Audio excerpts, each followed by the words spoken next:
بسم اللہ الرحمن الرحیم. الانفال، انفال لفظی اعتبار سے نسل کی جمع. ہمارے یہاں تو نسل یہ ہو گئے نا کہ یہ جو کرتے ہیں ہر نماز کے بعد بھی جو نسل ہوتے ہیں عام طور پہ نسل بھی پڑھتے ہیں اور ایک خاص بھی مقام ہوتا ہے نسل پڑھنے.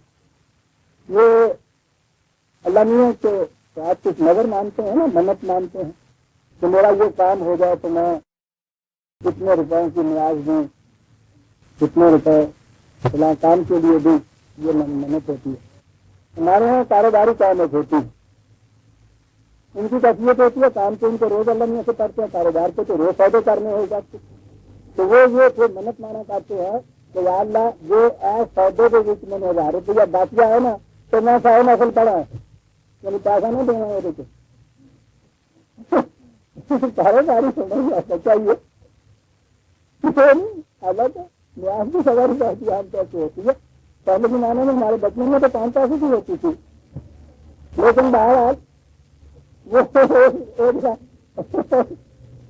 اللہ سے ناز بھی پیدا کر دیں گے کہ اگر اس پیسے سے مجھے 1000 روپئے کا نفع ہو جائے تو میں 100 نسل پڑھوں. پلے ہاتھ میں جا وہ مرنے لگا تھا کہ وہ جان نکل نہیں رہی تھی. اس نے کہا ساتھ والوں نے کہنے لگا بڑی جان کرنے کی آواز کی محنت آ رہی ہے، سخت عذاب ہو رہا ہے، کچھ دو اللہ کے نام پہ کہنے لگا جان تو دے رہا ہوں اور کیا دوں. کبھی وہ چلے بھی کچھ نہیں دینا. کبھی انفال نسل کی جمع ہے. نسل کے ہمارے ہمارے یہ ہوتے ہیں. عظیم چیز ہے یہ قرآن کے پروگرام. آپ کو یاد ہے قرآن کے معاشی پروگرام کی انتہا یہ ہے کہ جسدینوں کا ماجن فتون تو لوگ آپ جو پوچھتے ہیں کہ ہم جو کچھ ہمارے پاس ہے اس میں سے دوسروں کی ضروریات کے لیے کتنا دے دیں. کہا جتنے تمہاری اپنی ضرورت سے زائد ہے سارے کا سارا تم نے رکھ کے کیا کرنا زائد ہے ضرورت. اسی سورہ آراف میں 7/199 حضور افوا وامر بالمعروف جہاں آیا کہا حضور سے یہ کہا کہ اب اس معاشی نظام کی انتہا تک آخری منزل تک پہنچ گئے ہیں. وہاں اب صورت یہ ہوگی کہ جتنے بھی دوسرے کی ضرورت سے زائد ہے ان سے کہو کہ بڑی محنت سے کمائی کرو اور اس کے بعد کم کم اپنی ضروریات کے لیے رکھتے تاکہ جتنا بھی ہے وہ انسانیت کی ضرورت مندوں کی ضروریات کے لیے دے دیں جن کی ضروریات ان کی محنت سے پوری نہیں ہوتی اور وہ دے دے. یہ انفرادی چیز نہیں ہے، فضول یہ ایک نظام ہے. یہاں وہ چیز اکٹھی ہوگی جو ضرورت کے مطابق تقسیم کی جائے گی. یہ جو زائد ہوتا ہے نا کسی ضرورت سے کسی طرح سے کوئی چیز زائد جو ہوتی ہے ایک چیز تو واجب ہو جاتی ہے نا اور ایک ہوتی ہے اس سے زیادہ بڑھاتی کی چیز زائد چیز اسے عربی زبان میں نسل کہتے ہیں. یہ وہی اصل ہے. میں سمجھتا ہوں کہ یہ چیز جو وہاں کہی گئی تھی نا کہ زائدہ ضرورت جو ہے وہ دے دینا چاہیے اسی کے لیے یہ لفظ انفال آیا ہے. یہاں ہمارے یہاں عام طور پہ اس کے معنی مال غنیمت سے کیے جاتے ہیں. میں سمجھتا ہوں یہ صحیح نہیں کیونکہ اسی صورت میں ذرا آگے چل کے غنیمت کا لفظ الگ آیا ہے اور ایک دفعہ نہیں بے شمار مقامات کے قرآن میں غنیمت کا لفظ آیا ہے. وہ مال غنیمت اور ہے. میدان جنگ میں دشمن کا مال جو ہاتھ آ جائے وہ مال غنیمت ہوتا ہے. اس کے لیے احکام بھی اور ہیں. کتنا اس کا حکومت کے حوالے میں آئے گا کتنا اس کا سپاہیوں میں بانٹا جائے گا وہ احکام اور ہیں. یہاں انفال کہا ہے قرآن میں اس لیے یہ مال غنیمت سے متعلق نہیں. میں سمجھتا ہوں کہ یہ وہی چیز ہے زائد از ضروریات. دو شکلیں ہو سکتی ہیں یا تو یہ کہ مرکز اور صوبوں کے درمیان جو معاشی فیصلے ہیں ان میں ہو سکتا ہے کہ صوبوں کے کی تعبیر میں ہم کچھ بجٹ دے دیں ان سے کہیں کہ اپنی ترقیاتی پروگرام ان کے تعبیر ان کے اس خط میں سے تم کرتے رہو. سال کے بعد بجٹ کے آخر میں جا کے وہاں سے جو بچ جائے وہ بھی انفال میں داخل ہوگا اور یہ افراد کے پاس ان کی ضروریات سے جو زائد ہوگا وہ بھی انفال میں داخل ہوگا. کہا یہ یسلونہ کا انل انفال یہ اس سے پوچھتے ہیں تم سے کہ جو ضرورت سے زائد چیز بچ جائے ہمارے پاس وہ کس کا مال ہے. کہا کل انفال اللہ رسول قرآن میں جہاں بھی اللہ رسول آتا ہے عزیزان من وہ مرکز اسلامی حکومت کا ہے. جو بھی اسلامی حکومت یاد رکھیے مسلمانوں کی حکومت نہیں اسلامی حکومت اس میں بڑا فرق. اسلامی حکومت جو نو انسانی کی عالمگیر نسل و نما کے لیے وجود میں آتی ہے اس کی جو سنٹرل اتھارٹی ہوتی ہے مرکزی اتھارٹی جو اس کی ہوتی ہے اسے قرآن کریم نے اللہ اور رسول کی اصطلاح سے تعبیر کیا ہے. اصل میں تو حکومت خدا ہی کی ہوتی ہے لیکن سب سے پہلے چونکہ اس کے رسول نے اسے عملاً قائم کیا تھا اس لیے یہ مرکزی اتھارٹی جو تھی یہ اس اعتبار سے وہ رسول ہو جاتا ہے. قرآن کریم میں بڑے مقامات آئے ہیں جہاں بڑی وضاحت سے یہ بات کہی گئی ہے کہ یہ جو سینٹرل اتھارٹی ہے جس کے اوپر کوئی اور اتھارٹی نہیں ہوتی یہ اس کے لیے یہ اصطلاح آتی ہے. کہا یہ گیا کہ یہ جو ہے افراد کی زیادہ ضرورت یہ چیزیں یا اس انتظام ابھی آگے گی. کہا کہ یہ جو ہے یہ کسی کے پاس رہنے کی بھی ضرورت نہیں ہے. میں نے عرض کیا اسلامی حکومت میں تمام افراد و معاشرہ کی بنیادی ضروریات زندگی بہم پہنچانا حکومت کا فریضہ ہوتا ہے. تو جب ضروریات کی ذمہ داری حکومت پہ آ جاتی ہے تو زیادہ ضرورت جو کسی کے پاس ہے وہ رکھنا چاہے کے لیے ہے. وہ تو ہم رکھتے ہیں نا کہ کل کو اگر وقت پڑ گیا تو کوئی بھی مدد نہیں کرتا. ایسے برے وقت کے لیے ہم کچھ یہ رکھ لیتے ہیں. اور نہایت ضروری ہے یاد رکھو ایسے معاشرے میں جہاں قرآن کا معاشی نظام نہ ہو بڑا ہی ضروری ہے کہ ہر ایک اپنے اپنے متعلق کچھ کر لے. کوئی کسی کی مدد نہیں کرتا اس معاشرے کے اندر عزیزان میں. اور پھر بیچارے وہ جو کچھ اولاد کے چھوٹے چھوٹے بچوں کو چھوڑ کے مر جاتے ہیں ان کا تو پیچھے نہیں کیا حاصل ہوتا ہے اس کے لیے. لیکن اسلامی مملکت کو اس طرح سے افراد کو نہیں چھوڑ وہ پوری ذمہ داری محل مرضی کو تم یا ہوں تمہاری بھی یا تمہاری اولاد کی بھی رزق کی ذمہ داری ہمارے اوپر ہے. تو جب وہ رزق کی ذمہ داری لے لو تو یہ درد سار ہم مول کا ہے کے لیے لیں تو خامخواہ کے لیے اپنے یہاں رکھا ہوا تو ہے کے لیے رکھا ہوا تو وہ کہا اس کی ضرورت نہیں ہے. اس زندگی روزمرہ کی ضروریات وہاں سے پوری ہوتی چلی جاتی ہے. وقت پڑنے کے اوپر تم میں سے کوئی بھی یتیم نہیں رہے گا. یتیم کے معنی تنہا رہ جانے والا ہے نا تو وہ نہیں کس سے ماں باپ مر جائیں. ہم ذمہ دار ہیں تمہارے بھی تمہارے اولاد کے رزق کے بھی. تو یہ تم نے خامخواہ کے لیے درد ساتھ ملک میں لینا. یہاں تو صورت یہ ہوتی ہے کہ اعلان روزگار کو آسان بنا دیا. جو غم ملا اسے غم جانا بنا دیا. جو مشکل آگے پڑی ریفر کی حکومت کی طرف اس میں حل کر دیا. تم نے کہا کے لیے اپنا کہو کہ یہ اللہ رسول کے لیے ہے. فتق اللہ یاد رکھو احکام خدا بندی کی مجھے بحث کرو ان کی خلاف ورزی کے تباہ کن نتائج سے خوف تھا. احتیاط برتو ان قوانین کی مجھے بحث کرو. آگے لفظ اصل ہی ذات بین کی عام ترجمہ بنا آپس میں صلح صفائی رکھو. میں اب کروں اور کس مقام پہ میں کھڑا ہو کے کہتا جاؤں کہ ترجمہ دیکھیے اور دیکھیے کہ یہ خود عربی زبان میں قرآن کریم کے دوسرے مقامات میں عزیزان من یہی طریقہ ہے قرآن سمجھنے. محاورہ عرب سے سمجھیے کہ عربی زبان میں اس کے معنی کیا لیے جاتے تھے. قرآن کریم میں اس کی تشریح دوسرے مقامات میں کیا کی ہے. صلح کے معنی ہمارے یہاں تو یہ جھگڑا متعلق صلح صفائی والی گالیاں نہیں جو صلح کر لیتا بلکہ صلح تو اور بھی ہوتی ہے. صلح مارنا ہی نہیں کرنا ساڑھے پتا نہیں پنجابی کی ہندی ہے کہ عورتیں بھی ہندی ہے. جب روٹی کھان رہے ہو نا دونوں نہ ہو کہتے ابھی کھانا بھائی ان کا نام تھوڑا مارنا ہے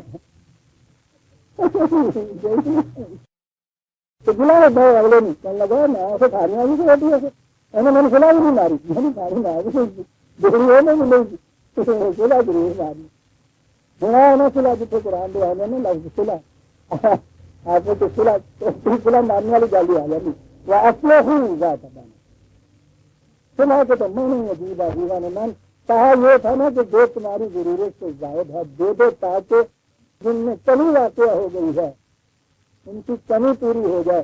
یہ بنیادی معنی سواد نام ہو گیا اس لفظ کے میں بنیادی معنی آسمی کو ہے جس کی کمی ہو جائے اس کی کمی کو پورا کر کے ہماری پیدا کر دینا اسے کھلا کہتے ہیں.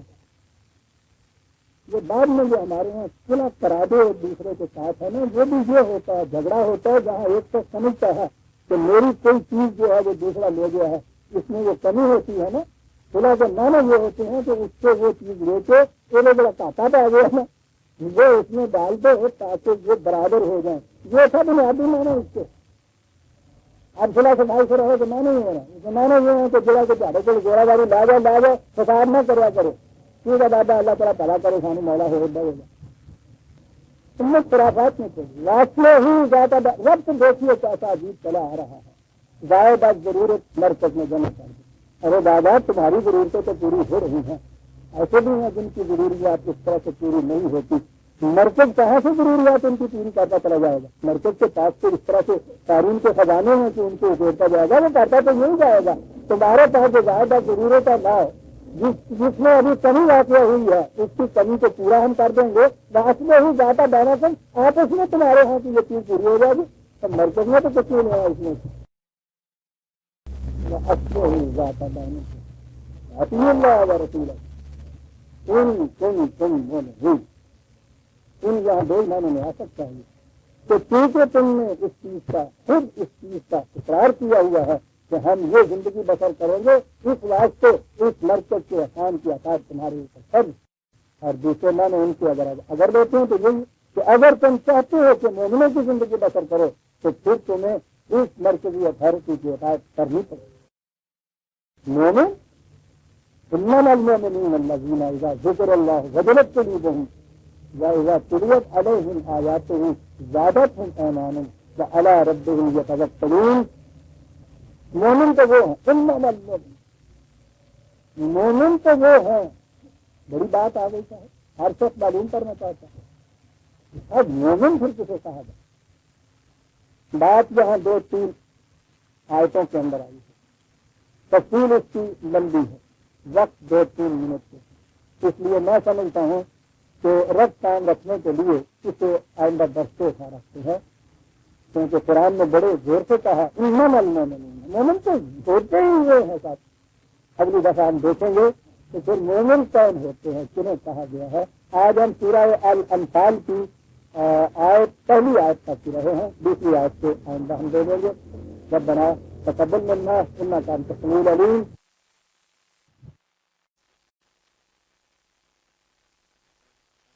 اعوذ باللہ من الشیطان الرجیم، بسم اللہ الرحمن الرحیم۔ عزیزان نام، آج نومبر 1972 کی 19 تاریخ ہے اور درس قرآن کریم کا آغاز سورہ الانفال کی دوسری آیت سے ہو رہا ہے، 8/2، 8/2 الانفال کی دوسری آیت۔ اس سورہ کی پہلی آیت میں جیسا کہ سابقہ درس میں نے عرض کیا تھا، وہ بنیادی سوال سامنے آ گیا تھا کہ اپنی ضرورت سے زائد جو کچھ کسی کے پاس ہے اس کے متعلق کیا کیا جائے۔ جواب یہ دیا گیا تھا کہ اسے اسلامی حکومت کی تعویل میں دیا جائے تاکہ جن کی ضروریات پوری نہیں ہو رہی وہ انہیں دے دیا جائے۔ کسی نے اپنے پاس زائد از ضرورت رکھ کر کرنا کیا ہے؟ تو یہ اصول ہے بنیادی جو دیا گیا۔ اب اس کے بعد بات چلتی ہے مومنین کی، اس لیے کہ یہ جو اصول ہے اس کا اطلاق بھی تو مومنین پر ہی ہونا ہے نا۔ مومنین کے متعلق کہا، یہاں کوئی زیادہ تفصیل سے ان کی خصوصیات نہیں بتائی گئیں، اصولی طور پر 2-3 باتیں بتائیں اور وہ اصول بیان کرنے کے بعد پھر وہ واقعہ شروع کر دیا کہ جہاں پتہ چلے کہ ان اصولوں پر تعمیل پھر مومنین کیسے کرتے تھے۔ بڑا عجیب فصل کا ربط ہوتا ہے ان آیات کے اندر، ذرا گہرائی میں جانا پڑتا ہے تو کڑی سے کڑی ملتی چلی جاتی ہے۔ تیاری کے لیے تو پہلی چیز یہ ہے کہ زائدہ ضرورت کسی کے پاس نہ رہے اور کسی کی ضرورت رکی ہوئی نہ رہے۔ اب اس کے بعد مومنین کا ذکر آیا وہاں یہ تھا ان اطیعوا اللہ و رسولہ ان کنتم مؤمنین. پہلی شرط تو یہی تھی کہ تم ان قوانین خداوندی کی اطاعت کرو کہ جن کا نفاذ اس مرکز سے ہوتا ہے جسے خدا اور رسول کہا گیا ہے. اگر تم مومن ہو تو مومن ہونے کی پہلی شرط بنیادی تو یہ ہو گئی. اب یہ کہا کہ انما المؤمنون، آؤ تمہیں بتائیں کہ مومنین کی خصوصیت کیا ہے، مومن کہتے کس کو ہیں، وہ ہوتا کیسا ہے. انما المؤمنون الذین اذا ذکر اللہ وجلت قلوبہم. دو چیزیں کہیں. ایک تو یہ ہے کہ جب بھی قوانین خداوندی کا کہیں ذکر آئے اجمالی طور پر، استظہار کے طور پر، مجموعی حیثیت سے ان کی بات ہو کہ ہمارا نظام خدا کی متعین کی ہوئی اقدار اور اصولوں کے مطابق چلے گا. مومن وہ ہے کہ جس کے اندر ان اقدار کی نمود ہو اور وہ اپنے معاملات میں ہمیشہ یہ ملحوظ رکھے کہ اقدار خداوندی مجھے کیا کہتی ہیں. جب یہ اس قسم کا کہیں یوں تذکرہ ہو یا جو چیز جس وقت یہ چیز اس کے سامنے آئے، وجلت قلوبہم، عجیب لفظ ہے یہ. عام ترجمہ تو یہ ہوتا ہے کہ دل میں جھکاؤ پیدا ہوتا ہے یا نرم ہو جاتا ہے. دل کی نرمی یا دل کا گداز یہ وہ چیز ہے کہ جسے ہم کہتے ہیں کہ ریسپٹیو مائنڈ ہو جاتا ہے. پہلی چیز یہ ہے سائیکولوجیکلی کہ اس کا مائنڈ ریسپٹیو ہو جاتا ہے، بات سننے کے لیے اٹینٹو ہو جاتا ہے. دل میں ایک گداز پیدا ہوتا ہے، اس چیز کو تسلیم کرنے کے لیے ایک کیفیت پیدا ہوتی ہے. تفاوت نہیں رہتی، وہ سختی اس نہیں رہتی، سرکشی کا موڈ نہیں اس سے رہتا. یہاں سے وہ چیز آئے گی جس میں ہم کہیں گے جھکاؤ کا موڈ.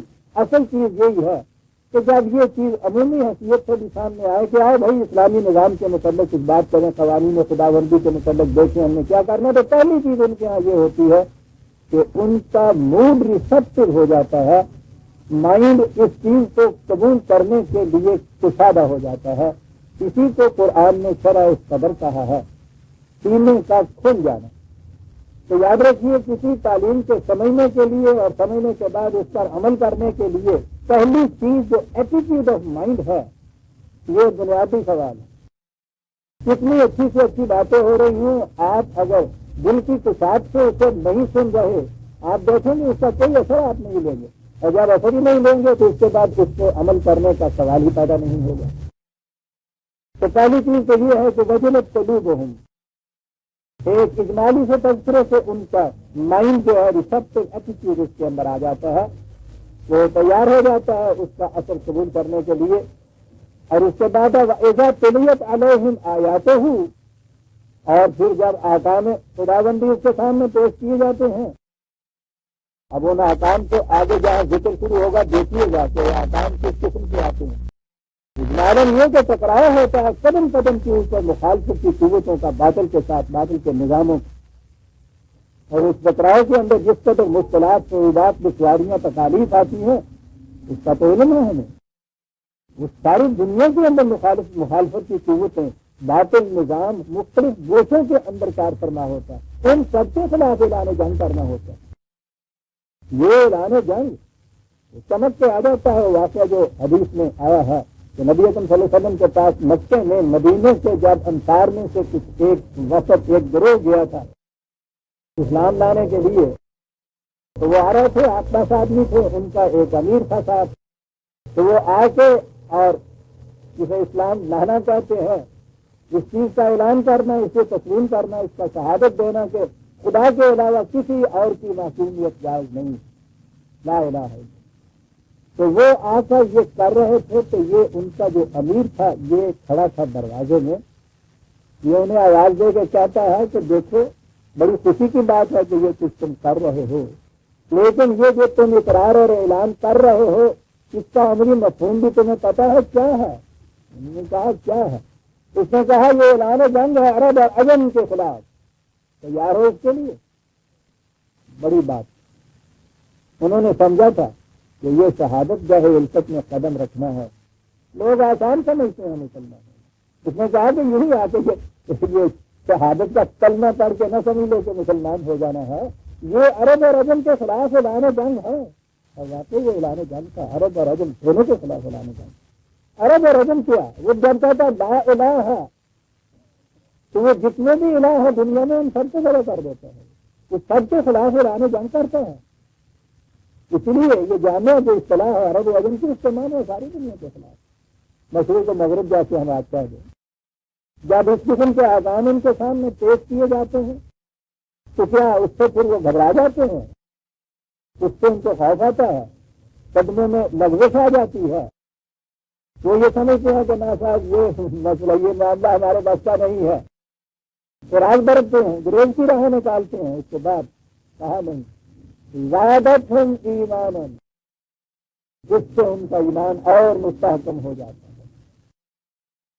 اپنے نسب العین کی صداقت پر جو پہلے یقین تھا اور مستحکم ہو جاتا ہے.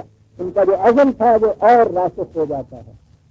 اور اس کے بعد ہوگا علی ربہم یتوکلون، ان کو کانفیڈنس پیدا ہو جاتا ہے خدا کے قوانین کے اوپر، اور زیادہ کانفیڈنس پیدا ہو جاتا ہے.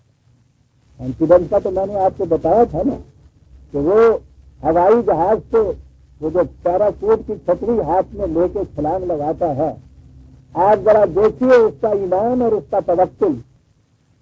15, 16, 20 ہزار فٹ کی بلندی کے اوپر وہ پرواز کر رہا ہوتا ہے خلا میں، وہاں سے اس میں وہ کودتا ہے. سوچیے تو صحیح، اس کودنے کے لیے کتنے بڑے ایمان کی ضرورت ہے کہ یہ جو قانون ہے کہ یہ جو چھتری مجھے ساتھ دی گئی ہے کودنے کے ساتھ ہی یہ کھل جائے گی، اور اس میں پھر توکل اتنا بڑا، بھروسہ اتنا، کانفیڈنس اتنا کہ یہ اتنی بلندی سے میں کودوں گا تو کوئی غلط نہیں مجھے پہنچے گا، نہایت حفاظت سے میں زمین کے اوپر چلا جاؤں گا. اسے کہتے ہیں توکل. اور ایک جو ہمارے یہاں بھائی توکل ہے ان دونوں بیٹھے ہیں بھی رب توکل. تو پتا ہے رب توکل دمانے کی ان دونوں کسی کو لاؤ ایسی بھائی 4 دنوں میں عید نہ لے کے کوئی جان دینا پوچھے پھر کہیں توکل جان یہ امت خرافات میں کھو گئی. توکل یہ ہے ان قوانین کی محکمیت پہ اتنا کامل بھروسہ کہ یہ کبھی دغا نہیں دے سکتے. لام پہچانا اس میں کبھی بھی وہ رسی آتی ہے کہ کبھی ٹوٹے بھی نہیں، کبھی دغا نہیں دے. یہ ہے جسے کانفیڈنس کو توکل کہتے ہیں کہ یہ جو کہا ہے ان قوانین نے کہ ایسا ہوگا، ایسا ہو کر رہے گا. یہ ہے وہ یقین، یہ ہے وہ کانفیڈنس جس سے آدمی آگے بڑھتا ہے. ورنہ اتنی بڑی چیز کے 20,000 فٹ کی بلندی سے چھلانگ لگا دے ہو ہی نہیں سکتا اگر اتنا بڑا ایمان محکم، اتنا بڑا کانفیڈنس اس کے اوپر نہ ہو. یہ کانفیڈنس جو ہے بنتی تو وہ بعد میں چھتری، پہلے تو اس کے لیے فارمولہ ہوتا ہے جو لکھا جاتا ہے، تو میں سائنٹیفک بیسس کے اوپر بھی بات ہوتی ہے. قانون کہتے ہیں اس کو ہیں. تو قرآن کریم نے جو قوانین دیے ہیں ان کی محکمیت کا یہ عالم ہے کہ جب ان کو پریکٹس میں لایا جائے گا تو جو کچھ اس نے وہاں کہا ہے کہ یہ ایسا ہو کر رہے گا ویسا ہو کر رہتا ہے. اس فارمولے کو جو یقین کے ایسا ہو کر رہے گا، اور جب عمل میں لایا جائے تو یہ بھروسہ کہ اب ایسا ہونا ہے. یہ ہے وہ چیز کہ جسے زیادت ہم ایمان و علی ربہم یتوکلون. آپ دیکھتے ہیں کہ کتنا پہلا مرحلہ کتنا بڑا سخت اور مشکل تھا، اتنا بڑا محکم ایمان. اور پھر یہ دیکھیے کہ کوئی بڑے اہم مسائل اور مراحل سامنے آنے ہیں نا جن کے لیے یہ اتنی تاکید کی جاتی ہے کہ ایسا مرحلہ، ایسا یقین کامل ہونا چاہیے تمہیں. جس میں سڑک پہ چلنا ہے اسے اس پیراشوٹ کے متعلق نہ کسی فارمولے دینے کی ضرورت، نہ سمجھانے کی، نہ یقین پیدا کرنے کی، نہ ایمان کی بات، نہ کانفیڈنس کا بھروسہ سواری نہیں. یہ تو اس کے لیے ہے نا کہ جس نے واقعی 20,000 فٹ کی بلندی سے کودنا ہے مدن. اب مومن کی پہلی صفت تو اس چھلانگ لگانے والے کی کیفیت ہوئی اتنا یقین محکم. اور اس کے بعد کہا کہ اس یقین محکم کے بعد یہ ہے پروگرام جو تم نے لینا ہے. اور وہی جو میں کہا کرتا ہوں کہ تفصیل معنی غم الفت طویل ہے، اور ویسے تو خفیف کا ایک دل میں درد ہے. تو اس کی تفصیل میں جائیے تو پوچھیے نہیں، کتابوں کے کتابیں لکھیے. اس پروگرام کی اگر وہ اجمال میں آپ جائیے 2 ہی باتیں، وہ یقین نصرات ہے وہ مما رزقناہم ينفقون، بات ختم ہو جاتا ہے. نظام صلاۃ قائم کرتے ہیں اور جو کچھ بھی انہیں دیا جاتا ہے اسے کھلا رکھتے ہیں. یقیناً الصلاۃ کا ترجمہ تو ہوگا نماز پڑھتے ہیں، اور یہ جو چیز ہے اس میں سے یہ وہ کھلا رکھتے ہیں، اس میں سے وہ خراب لے دیتے ہیں، خراب کے 4 پیسے اس میں سے دیے اور نماز پڑھ لی۔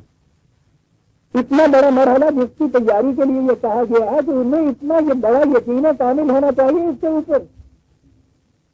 اگر یہی کرانا ہے تو آپ پوچھیں تو صحیح، اس کے لیے بھی یہ کوئی ایسا مرحلہ تھا جس کے لیے پہلے یہ کہا جاتا ہے کہ وجلت قلوبہم، ریسپٹو مائنڈ تمہارا ہونا چاہیے، پھر جب یہ چیز سامنے آئے تو یقین موقن ہونا چاہیے، پھر تمہیں اس پہ بھروسہ ہونا چاہیے کہ ایسا ہوتا رہے گا۔ تو ہے نا کوئی بہت ہی بڑا مرحلہ اس کے بعد، اور مرحلہ اس کے بعد یہ بتایا کہ وہ نماز پڑھا کرو اور 4 پیسے غریب کو راستے میں دے آیا کرو، بات بنتی نہیں۔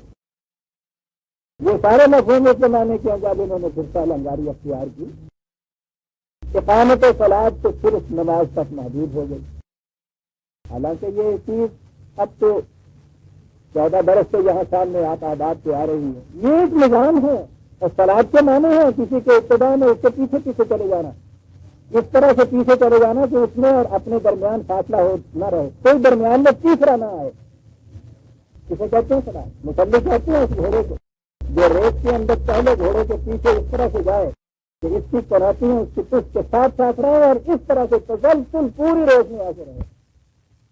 اس نے کہا کہ انہیں رب کا الہ صراط المستقیم، تمہارا خدا صراط المستقیم پہ جا رہا ہے، تم بھی اس سے بات چاہو کہ ادھر صراط المستقیم، اور پھر مصلی بنو، یوں چلو، وہ آگے آگے جا رہا ہے اور ساتھ ساتھ تم اس سے چلے جا، آگے نہیں بڑھ رہے، برابر کو بھی نہیں جا رہے، کہ بہرحال اس کا مقام امام کا مقام، خدا کا مقام، لیکن اس پیچھے بھی نہیں ایسا ہٹنا کہ تمہارے اور اس کے درمیان کوئی اور آ جائے۔ کیا انداز ہے صاحب اس قرآن کے، کیا الفاظ ہیں جو یہ یوز کرتا ہے۔ اس قسم کا نظام قائم کرنا جس میں ہر فرد معاشرہ قوانین خداوندی کا اس طرح سے اتباع کرتا چلا جائے کہ اس میں اور ان کے درمیان کوئی چیز نہ آئے، کوئی چیز آگے تو شرک ہو گیا یہ تھا۔ اور اس کے بعد جو کچھ بھی تمہیں دیا ہوا ہے یہ رزق نہ ہے، جہاں رزق سامان جس کو کہتے ہیں، ہر وہ ہے جس پہ زندگی کا دار و مدار ہے۔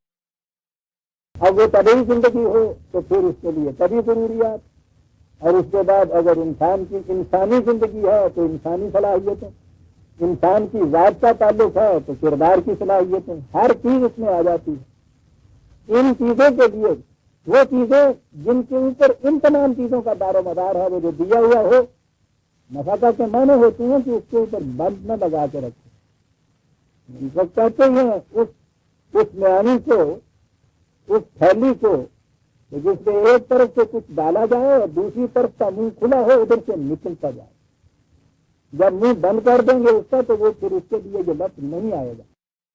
وہ جو جمع نالا ہوا ادبا ہے وہ ہے ایسی تھیلی کہ جس کا ایک طرف ڈالنے کا تو منہ کھلا ہو اور نکلنے کا منہ بند کر دیا جائے، اسے اس نے جہنم بتایا۔ یہ ہے وہ تھیلی، آتا جائے نکلتا جائے، تمہاری ضرورت کے لیے جتنا ہے وہ کافی لے لیجیے، اور یہ پھر نہر کا پانی آگے جانے دیجیے۔ تقریر دین وہ کرتا ہے نا کہ یمنعون الماعون جسے کہا ہے کہ رزق کو جسے بہتے پانی کی بہنے والے سرچشمے کی طرح کھلا جانا چاہیے تھا، اس کے سامنے تم بند لگا دیتے ہو تو تمہارا ہی کھیت سیراب ہو، آگے پانی جائے نہیں۔ نفقہ کے معنی ہوتے ہیں کہ تمہارا بھی سیراب ہو اور پھر پانی باقی آگے بھی چلتا چلا جائے۔ دو ہی چیزیں بتائی، اسی کو اقامت صلاۃ اور ایتاء زکوٰۃ کہتے ہیں۔ جیسا میں نے عرض کیا، اقامت صلاۃ کے بعد نماز ہو گئی، ایتاء زکوٰۃ سال کے بعد کروڑ روپیہ جمع کیا ہوا 2.5% اس میں سے نکالا اور اس کے بعد باقی سارا حلال و طیب ہو گیا۔ کہا کہ یہ ہے جو کچھ کرنا ہے، اور ان مومنین کے متعلق جو ایسا کرتے ہیں، عزیزان من پھر سن رکھیے بات، اگر اتنی ہی تھی کہ یہ نماز پڑھنا اور یہ خراب یا زکوٰۃ دے دینا، اس کے لیے پہلا مرحلہ اتنا یقین محکم، اتنا بڑا کانفیڈنس، اور آگے یہ ہے کہ اولئک ھم المؤمنون حقا، یہ ہے مومن حق، سچے مومن۔ سوچیے تو صحیح کہ کیا اتنے سے آپ آج کسی سے بھی کہہ سکتے ہیں یہ مومن ہو گیا جو نماز پڑھتا ہو اور اس طرح سے زکوٰۃ دیتا ہے؟ مومن ہونا تو بہت آگے کی چیز ہے، اتنا سا کرنے والے کو تو وہ جو مومنوں کے معیار ہیں ہمارے ہاں کے، اتنا سا کرنے والے کو تو وہ قابل اعتماد بھی قرار نہیں دیتے تھے. یاد ہے نا حضرت عمر کے پاس جب وہ مقدمے میں آیا تھا ایک شخص، انہوں نے کہا تھا کہ کوئی جگہ لاؤ، اس نے کہا نہ لاؤ. کہنے لگے اعتبار کے قابل ہونا چاہیے. کہنے لگے جی بڑے اعتبار کے قابل ہے. کہنے لگے کون شخص ہے؟ کہنے لگے صلاح ہے. پوچھا کہ کیسے تمہیں معلوم ہے اعتبار کے قابل ہے؟ کبھی اس کے ساتھ پڑوس میں رہے ہو؟ کہنے لگے نہیں پڑوس میں تو نہیں رہا اسی طرح. کہنے لگے کبھی اس کے ساتھ سفر کیا ہے؟ کہنے لگے نہیں سفر بھی نہیں کیا. کہنے لگے کہ کبھی کوئی معاملہ کاروباری کیا ہے اس کے ساتھ؟ کہنے لگے یہ تو نہیں کیا. وہ کہنے لگے کہ پھر تم نے اس کو مسجد میں اٹھتے باہر سے دیکھا ہوگا اور اس سے سمجھ لیا قابل اعتبار ہے، جہاں کے لیے اخبار والی لے کے آ. مومن تو میں نے کہا بہت بڑی چیز ہے. اتنی سی چیز تو قابل اعتماد میں شمار نہیں ہوتا. اور پھر ہمارے سامنے تو روز مرہ کا مسئلہ 1400 سال پہلے کیوں جائے اگر کہ عمر کا واقعہ بڑھانے کے لیے. کیا آپ کہہ سکتے ہیں کہ جو 2 چیزیں پوری کرتے ہیں، نماز پڑھنے والے اور زکات دے دینے والے یا خیرات کرنے والے، کیا آپ کہہ سکتے ہیں کہ وہ واقعی مومن بھی نہیں ہے؟ ولایت کا مومن حق ہے. بات آگے آتی ہے کہ یہ مومن حقہ ہونے کے لیے اسے کرنا کیا پڑتا ہے. وہی جو پہلے اجمال دیا اس کی تفصیل آ رہی ہے. قرآن کا تو انداز ہی ایسا ہے، وہ تو زیادہ انتظار ہی نہیں دیکھنے دیتا ہے نا، وہ بڑھ چلے آتا ہے بات کو. ابھی اسی کے بعد اسی ساتھ میں بات آتی ہے. لیکن بات یہاں ایک اور آ گئی. اولئک هم المؤمنون حق، یہ ہے مومن حق کا. لہم درجات عند ربہم، ان کے خدا کے ہاں ان کے بڑے مدارج. مغفرت، سامان حفاظت ہے ہر قسم کے نقصان کے خلاف. ورزق کریم، رزق ہے باعزت رزق. وہ رزق نہیں ہے کہ جس رزق سے موت اچھی، وہ رزق نہیں. طاہر لاہوتی، جس رزق سے موت اچھی، جس رزق سے آتی ہو پرواز میں کوتاہی. قرآن نے اس لیے جب مومن کے لیے رزق رہا ہے تو رزق کریم بھی رکھتا ہے. یہ خدا مانے بےحد جانے برد، ہاں خدا مانے بےحد جانے بےحد. یہ بھی روٹی دیتے ہیں جان نکال دیتے ہیں. ایک وہ ہے کہ جان بھی دیتا ہے، روٹی صاف دیتا ہے، رزق کریم دیتا ہے. بڑی چیز ہے عزیزان من دنیا کے اندر عزت کے ساتھ روٹی ملتی. اور یہ اسی صورت میں مل سکتی ہے کہ روٹی کسی انسان کو دوسرے انسان کے ہاتھ سے نہ ملے. جب جھکا تو غیر کے آگے نہ من تیرا نہ تن. اسی لیے اسے کہا گیا ہے راج، کسی انسان کا ممنون احسان نہ ہونا پڑے انسان کو روٹی کی خاطر. پھر ہے یہ انسانیت. یہ انسان کہلانے کا مستحق اس وقت ہوتا ہے. مومن تو بہت آگے جا کے ابھی آتا ہے. رزق کریم، مومن حقہ جو ہے ان کے متعلق کہا لہم درجات عند ربہم مغفرۃ رزق کریم. جس سے زیادہ اور کیا چاہیے؟ سوال یہ ہے کہ یہاں قرآن کریم نے مومن حقہ کہا، کوئی مثال بھی دی ہے مومن حقہ کی؟ قرآن کریم میں ایک اور مقام کے اوپر یہی لگ جاتے ہیں. وہی مقام ہے یہاں اجمالاً کہا ہے، اور دوسرے مقام سے قرآن کریم نے اس کی تفصیل دی ہے کہ آؤ تمہیں بتائیں مومن حقہ کون ہے. یہاں تو یہ کہا ہے نا کہ کیسے ہوتے ہیں، یہاں یہ بتایا ہے کہ کون ہے جنہیں مومن حقہ کہا جائے گا. اسی سورہ انفال کی آخری 2 آیتیں 74-75، 8/7 یہ ساری سورہ انفال آپ دیکھیں گے، اس میں جنگ بدر کے واقعات درج ہیں. زیادہ بڑی تفصیل سے یہ چیزیں آئی. ابھی میں عرض کروں گا کہ وہ جنگ کس نازک مرحلے پہ ہوئی تھی اور اس کی اہمیت کیا تھی. لیکن یہاں میں عرض کروں گا کہ سورہ انفال میں اسی کا ذکر آ رہا ہے، اور اس کے آخر میں یہ 2 آیتیں آ رہی ہیں. والذین آمنوا وہاجروا وجاہدوا فی سبیل اللہ والذین آووا ونصروا. وہ لوگ کہ جنہوں نے ایمان کے بعد ہجرت کی، مہاجرت کی حیثیت سے یہاں آ گئے. وہ لوگ کہ جنہوں نے ایمان کے بعد ان آنے والوں کو پناہ دی اور ان کی مدد کی. یہ 2 ہی گروہ ہیں عزیزان ایمان صدر اول کی تاریخ میں جنہیں ہم مہاجرین اور انصار کہتے ہیں. یہ سارے صحابہ ان 2 گروہوں کے اندر بدل گئے. بجوز ان کے کہ جو اس کے بعد اب عرب وغیرہ میں سے اسلام لائے، وہ بعد کے اسلام لانے والے ہیں۔ یہ جو ہے سابقون الاولون صحابہ کبار، یہ انہی دو گروہوں میں بٹتے ہیں، مہاجر اور انصار۔ یہاں دونوں کا ذکر آ گیا ہے، جنہوں نے ہجرت کی مہاجرین اور جنہوں نے ان کی نصرت کی انصار۔ مہاجر اور انصار ان کے متعلق ہے اولئک هم المؤمنون حقا، یہ ہے مومن حقا، یہ ہے پکے اور سچے مومن۔ لہم مغفرۃ و رزق کریم، یہ رزق کریم یہی الفاظ ہیں جو یہاں آئے ہیں۔ غور فرمایا آپ نے کہ قرآن کریم نے بلند ترین مقام بتایا ہے مومن کا، اور ان میں سے شہادت دی ہے بعض کے متعلق کہ وہ مومن حقہ تھے۔ خدا شہادت دے رہا ہے ان کے مومن حقہ ہونے کی۔ اس سے بڑی شہادت تو ہو ہی نہیں سکتی، اور اس سے واضح تر الفاظ میں نہیں ہو سکتی۔ خدا شہادت دینے والا، رسول کی وساطت سے یہ چیز شہادت ہم تک پہنچتی ہے، قرآن کی دفتان کے اندر محفوظ ہو جاتی ہے، ابہام کوئی نہیں ہے۔ مہاجر اور انصار سارے گروہ اس میں آ جاتے ہیں، اور مومن حقہ کہا جاتا ہے انہیں۔ اس سے بلند درجہ بھی کوئی اور ہو سکتا ہے۔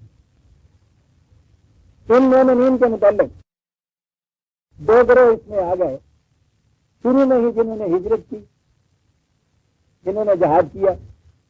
کچھ وہ بھی تھے کہ جنہوں نے رسول اللہ کے زمانے میں بعد میں ہجرت کی، وہ بعد میں شامل ہو کے ان کے ساتھ آئے۔ ان کے متعلق قرآن کریم کیا کہتا ہے؟ 9/100 سورہ توبہ کی آیت 9/100۔ والسابقون الاولون من المہاجرین والانصار، ان کا تو ذکر ہی آپ دیکھتے ہیں کس طرح قرآن کس جھوم جھوم کر وجد مفرد سے کرتا ہے۔ سابقون الاولون، پہل کے جنہوں نے ہجرت میں، جہاد میں، انصار ہونے میں، اس نصرت کے اندر، ان کے متعلق جو یہ کہا گیا تھا نا کہ مومن حقہ اور یہ سارا کچھ، یہ بعد والے جو ہیں ان کے متعلق بھی بات یوں نہیں چھوڑ دی۔ واتبعوہم بإحسان، اور پھر جو ان کے بعد بھی حسن کارانہ انداز سے اسلام میں اسی طرح سے واتبعوہم، بالکل ان کے اتباع میں اسی طرح سے وہ بھی اسلام لائے، ان سب کے متعلق کہا رضی اللہ عنہم ورضوا عنہ، نہ انہیں خدا سے کوئی شکایت رہی، نہ خدا کا ان کے خلاف سے گلہ۔ کیسے حکیم الفاظ ہیں، نہ انہیں کوئی خدا سے شکایت رہی، نہ خدا کو ان سے کوئی گلہ رہا۔ کیسا عمدہ تعبیر ہے یہ سارے ہیں مہاجر انصار، اور ان کے بعد ان کے ابتداء میں جو اسی طرح سے ایمان اسلام لائے تھے، ان سب کے متعلق یہ ہے وہی جو ہم ہر صحابی کے ساتھ اب رضی اللہ تعالیٰ عنہ کہتے ہیں، یہ قرآن کے الفاظ ہیں کہ یہ تمام ایسے تھے۔ وَأَعَدَّ لَهُمْ جَنَّاتٍ تَجْرِي تَحْتَهَا الْأَنْهَارُ خَالِدِينَ فِيهَا أَبَدًا، ان کے لیے خدا نے تیار کر رکھے ہیں، یہ تو آنے والے بعد میں ہیں، ان مہمانوں کے استقبال کے لیے اور ان کے فروخت ہونے کے لیے پہلے سے ہی انتظامات کر رکھے ہوئے ہیں، تیار ہیں ان کے لیے جنت۔ ذالک الفوز العظیم، کتنی بڑی اچیومنٹ ہے یہ جو کسی سے حاصل ہو جائے۔ آپ دیکھیے عزیزان من، ان کے اندر جنہیں ہم صحابہ کے بار کہتے ہیں، پورا گروہ اس کے اندر آ جاتا ہے۔ اور آگے چلیے، ایک تیسری فیز آتی ہے۔ اس دوران میں مخالفین سے بڑی جنگیں ہوئیں، قریش مکہ نے بڑی مخالفت کی، ان کے خلاف بڑی لڑائیاں ہوئیں، آخر میں فتح مکہ ہوئی، اور فتح مکہ کے بعد یہ لوگ بھی اسلام لائے۔ اب یہ دیکھیے قرآن کریم کس طرح سے یہ سٹیجز بیان کر رہا ہے۔ یہ پہلے تو السابقون الاولون کہا قرآن، اور میں عرض کر دوں کہ یہ السابقون الاولون ہونا جو ہے کسی تاریخ کا، یہ واقعی بڑا بلند مقام ہے، یعنی جو سب سے پہل کرتا ہے اس کے سامنے تو سوائے مشکلات، دشواریوں کے، مخالفتوں کے، تزاحم کے، تصادم کے کچھ اور ہوتا ہی نہیں، اور ابھی اس تحریک کے نتائج بھی سامنے نہیں آئے ہوتے۔ یہ ہے جسے وہ یؤمنون بالغیب کہتا ہے۔ یہ ایمان بالغیب کے یہ معنی نہیں ہے کہ ہم دیکھے خدا پر ایمان لائے، ساری دنیا جس خدا پہ ایمان لاتی ہے وہ ہم دیکھا ہی تو ہے، اور پھر اس خدا کے اوپر ایمان تو زیادہ سے زیادہ آپ دلائل سے لا سکتے ہیں، دیکھ تو سکتے ہی نہیں، ملے بھی کبھی اس سے نہیں۔ یہ یؤمنون بالغیب کیا ہے؟ یہ ہے کہ کوئی تحریک، کوئی نظام جس کو پیش کیا جائے اور اس کے متعلق کہا جائے کہ اس کے نتائج یہ برآمد ہوں گے، تو نتائج آپ کے سامنے نہیں، مثال کوئی آپ کے سامنے نہیں، مسائل اور مشکلات جو ہیں وہ سامنے آ رہی ہیں۔ جو شخص اس میں لگ بیٹھتا ہے کہ ان کے ساتھ شامل ہو جاتا ہے اور ساتھ دیتا ہے، یہ ایمان لاتا ہے ان ان دیکھے نتائج کے اوپر جو ہنوز سامنے نہیں ہے، اسے یقین ہے کہ آئیں گے ایک دن سامنے۔ کسی تاریخ، نظام، فارمولے، قانون کے ان دیکھے نتائج کے اوپر یقین رکھتے ہیں، یہ ہے ایمان بالغیب، اور بڑی چیز ہوتا ہے۔ جیسا کہ میں سمجھایا کرتا ہوں، ہمارے ہاں تو یہ کیفیت تھی کہ یہ ہمارے ہاں عام طور پہ کھیتوں میں، یہ پنجاب میں بھی گیہوں کی پیداوار اور کوئی 20 من 25 من زیادہ سے زیادہ کی ایکڑ ہوتی تھی۔ یہ کچھ عرصہ پہلے جب یہ میکسیکو کا بیج لائے ہیں تو اس کے متعلق یہ کہا گیا کہ صاحب اگر اس کو اس طریقے سے بویا جائے گا 100 من 125 من 150 من تک اس کا جھاڑ ہوگا۔ مزاج کرتے تھے ذمہ دار، ہنستے تھے۔ 100 من ایکڑ کا کبھی سنا بھی ہے باپ دادا سے؟ جو بتایا جاتا تھا وہ کے ساتھ اس عام گیہوں کے بونے میں اور اس کے بونے میں بڑی دشواریاں، بڑا زیادہ پانی دینا پڑتا تھا، ملائیاں کرنی پڑتی تھی، کھاد نئی قسم کی ڈالنی پڑتی تھی، یہ سب کچھ ہو رہا تھا۔ زمیندار تیار نہیں ہوتا تو کہتا تھا وہ پتا نہیں دیکھتے بلادوں بی آیا تو اس میں کھاد آئی آگے سب ستیہ ہی ناش نہ ہو جائے۔ پھر وہ جو وسیع سے 20 دور ناش ان کے یہاں سب تو نہیں تھا، وہ دیکھا ہے یہ سب کہنے کی باتیں، کچھ نہیں ہوتا۔ یہ زراعت کے محکمے والے جا جا کے ان کو سمجھاتے تھے، بہت کم تھے جو ایمان بالغیب کے لیے تیار ہوتے تھے کہ ایسا ہوگا۔ پھر اس کے بعد انہوں نے اپنے ماڈل فارم جو تھے اس میں اسے بو کر دکھایا، اور جب اس کے بعد وہ فصل کاٹی اور انہوں نے دیکھا کہ واقعی 100 من ہوتا ہے تو اس کے اگلے سال کیفیت ایسی کہ بیج ملتا نہیں تھا اس گیہوں کا۔ ایمان بالغیب ان کا تھا جنہوں نے پہلے اس چیز کو سمجھ کر سوچ کے ان پہ بھروسہ کر کے، یہاں آتا ہے ان پہ بھروسہ کر کے، کہنے والے کی بات پہ بھروسہ بھی ہونا چاہیے، اور بھروسہ وہی تھا جو رسول کی صداقت پہ ہوتا ہے کہ اس نے کبھی جھوٹ نہیں بولا، اس لیے یہ بھی جو کہتا ہے جھوٹ نہیں بولتا۔ یہ لوگ ان ہمارے یہ زراعت والوں کی بات مانتے کیوں نہیں تھے زمیندار؟ غالباً اس لیے کہ ان کو اس طرح یقین نہیں ہوگا کہ انہوں نے کبھی جھوٹ نہیں بولا۔ تو شروع ہو جاتے۔ یہ پہلی چیز جو ہے رسالت پہ ایمان لانا، وہ یہ چیز ہوتی ہے کہ اس نے کبھی جھوٹ نہیں بولا۔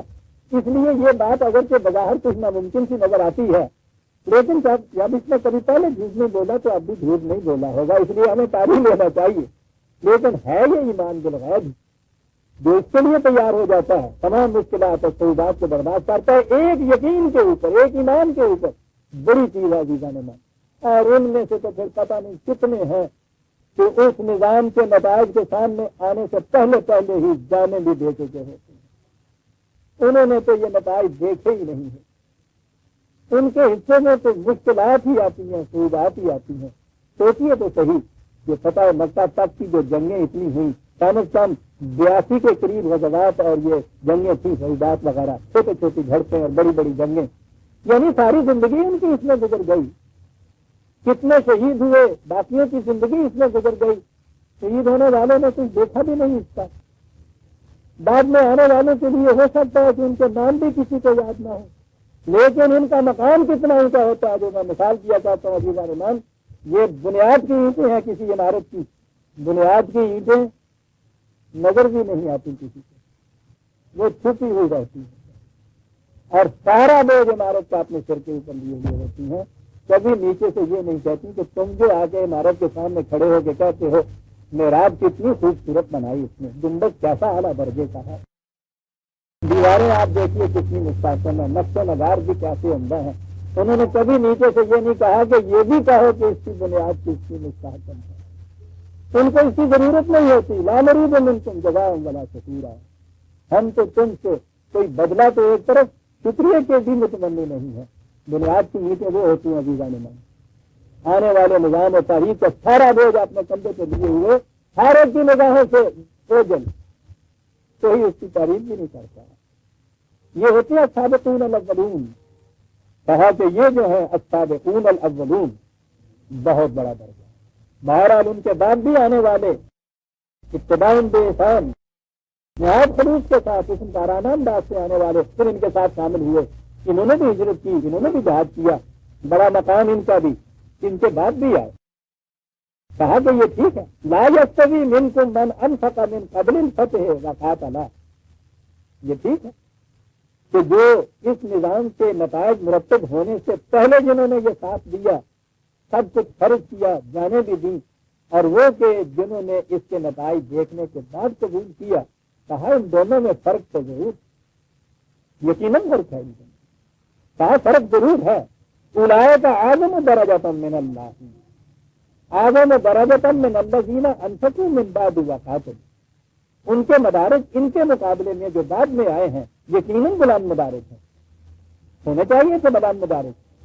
لیکن یہ جو بعد میں آئے ہیں کیا بس یہ کنڈم ہو گئے کہ ان کا کیا ہے؟ نہیں تھا. وَكُلًّا وَعَدَ اللَّهُ الْحُسْنَىٰ. خدا کے جو خوشگوار وعدے ہیں وہ ان سب کے لیے. یہ تو اندر آنے کے لیے مختلف طریقے ہیں, مختلف اس کے لیے مدارج ہیں. ان سب کے لیے وعدہ حسنہ ہے. واللہ بما تعملون خبیر. اس لیے ان کے اعمال کو ہم جانتے ہیں. یہ بھی کوئی منافقت سے نہیں آ رہا ہے. ٹھیک ہے, تو اسی ایک آنے کی یہ بھی آئے. کہنے کی بات یہ بھی عزیزان من کہ یہ پورا دور قرآن کریم کا السابقون الاولون, ان کے بعد آنے والے اور یہ فتح مکہ کے بعد والے بھی جتنے بھی ہیں, ان سب کے متعلق قرآن نے یہ کہا. اس پورے گروہ کو ہم صحابہ کہتے ہیں. رسول اللہ صلی اللہ علیہ وسلم کی زندگی آخری زندگی تک جنہوں نے بھی اس طرح سے اسلام قبول کیا ہے وہ صحابہ ہے. اور ان کے متعلق یہ قرآن کی شہادت ہمارے پاس موجود ہے. خدا شہادت دے رہا ہے, قرآن کے اندر یہ موجود ہے. شہادت کس چیز کی وہ دے رہا ہے؟ اسی سورہ انفال 8/62 8/10 اندازہ لگائیے اس جماعت کی اہمیت کتنی ہے. رسول اللہ صلی اللہ علیہ وسلم سے فرمایا جاتا ہے کہ هو الذی ایدک بنصرہ وبالمؤمنین. خدا نے اے رسول تمہیں مدد دی ہے اپنے قوانین سے اور اس جماعت مومنین کی وجہ. دیکھتے ہیں کتنا بڑا درجہ ہے ان تمام صحابہ کا. یہ کیفیت اللہ بین قلوبہم, ان کی کیفیت یہ ہے کہ ان کے دلوں کے اندر خدا نے ایک دوسرے کی خلقت ڈال دی ہے. یہاں محبت سے بھی اگلا درجہ ہے اللہ کا جو ہوتا ہے. یہ اللہ کا یا تعلیف ہوتی ہے, جیسے تو اور مثال دیا کرتے ہیں جیسے ایک بادل کا ٹکڑا آ کے دوسرے بادل میں جذب ہو جاتا ہے, مدغم ہو جاتا ہے. وہ ایک بات عظیم من دیگرم تو دیگری, یہ کیفیت جب پیدا ہو جائے تو اسے وہ تعریف کرتے ہیں. اللہ کا بانا قلوبہم, ان کے دلوں کو ایک دوسرے کے اندر ہم نے جذب کر دیا ہے. یہ سب باہمی تعلق ان کے ایک دوسرے کے ساتھ. اور یہ اتنی بڑی چیز تھی, کہا وَلَوْ أَنفَقْتَ مَا فِي الْأَرْضِ جَمِيعًا مَا أَلَّفْتَ بَيْنَ قُلُوبِهِمْ وَلَٰكِنَّ اللَّهَ أَلَّفَ بَيْنَهُمْ. کہ رسول اگر ساری دنیا کی دولت میں خرچ کر دی جاتی تو دلوں میں ایک دوسرے کی جو ان کے تعریف اور الفت آئی ہے یہ کبھی پیدا نہ ہو. یہ بازار سے خریدنے والی چیز ہی نہیں, خریدی نہیں جا سکتی. یہ تو خدا کے قوانین پہ جو عمل کیا انہوں نے, ایمان لائے ہیں, اس کی وجہ سے ہم آہنگی قلب و نگاہ ان کے اندر پیدا ہو گئی ہے. اس کے معنی باہمی الفت دلوں کے اندر پیدا ہو گئی, خدا کی پیدا کی ہوئی. اور اس کا اتنی بڑی قیمت وہ بتا رہا ہے کہ رسول ساری دنیا کی بھی تو اگر دولت فرق کر دیتا تو یہ چیز پیدا نہیں ہو سکتی تھی. اور اگلے الفاظ سنیے, یا ایھا النبی حسبک اللہ, اے نبی تیرے لیے اللہ کافی ہے. بڑی چیز ہے خدا کا کافی ہونا. لیکن عزیزان من فکرہ پورا نہیں ہوا. فکرہ پورا ہوتا ہے حسبک اللہ ہو ومن اتبعک من المؤمنین, تیرے لیے خدا کافی ہے, خدا ہی نہیں. یہ جماعت مومنین ساتھ ہوگی تو پھر یہ چیز ساتھ ہوگی. خدا اور یہ جماعت مومنین, یہ ہے مقام ان ساتھیوں کا.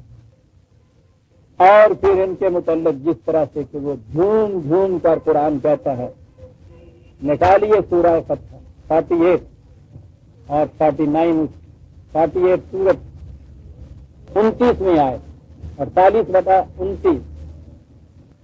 میں کہہ رہا ہوں خود اس بیان دیکھیے جو کچھ جس انداز سے اللہ تعالیٰ نے بیان کیا ہے، پڑھتے ہوئے معلوم ہو رہا ہے کہ جیسے اس نے کہا ہے نا کہ ان اللہ و ملائکتہ یصلون علی النبی، اللہ اور اس کے ملائکہ رسول کے درود و سلام کی پرارتھنا کر رہے ہیں، پھول نچھاور کر رہے ہیں تحسین و تبریک کے. کیا بات ہے تمہاری؟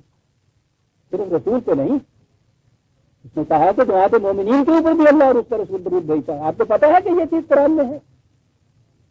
وہی اسی سے 300 آیتوں پہلے یہ چیز تحسین آفرین کے پھول نچھاور ہو رہے ہیں خدا اور فرشتوں کی طرف سے. کن کے مطلب؟ اور دیکھیے پھر تذکرہ ان کا، محمد الرسول اللہ والذین معہ، محمد اللہ کا رسول اور یہ جو اس کے ساتھی ہیں قربان جائیں پہ، اشداء علی الکفار رحماء بینہم. ان کی کیفیت یہ ہے کہ مخالفین کے سامنے آتے ہیں تو چٹان کی طرح سخت کھڑے ہو جاتے ہیں، ایک دوسرے سے ملتے ہیں تو بروشن کی طرح نرم ہوتے ہیں.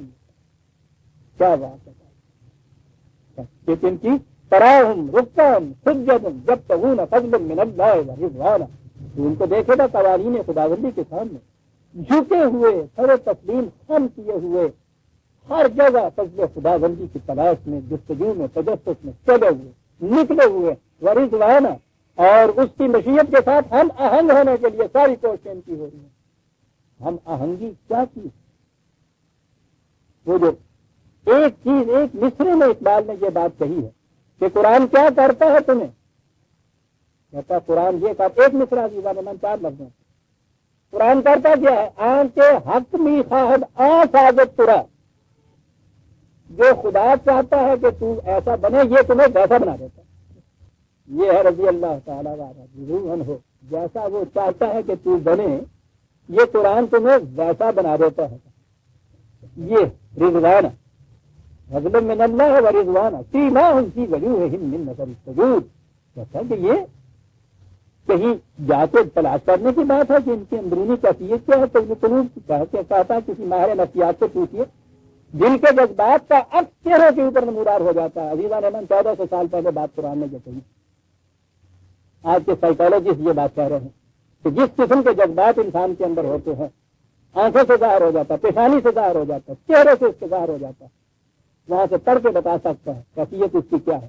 نفرت کے جذبات، حسد کے جذبات، بغض اور غضب کے جذبات، انتقام کے جذبات، عداوت کے جذبات، دوسری طرف محبت کے جذبات، خوشنودی کے جذبات، یہ تو آپ بھی کبھی کبھی اس پر نظارہ کر لیتے ہوں گے. کسی سے آ کے مل کے جو السلام علیکم کہا اور اس کے جواب میں وعلیکم السلام جس انداز سے آئے وہی سے انداز ہو جاتا ہے. ذرا آنکھیں چاہیے دیکھنے کے لیے، چہرے سے پتہ چل جاتا ہے کہ میری آمد کیسے گزری ہے اس کے اوپر.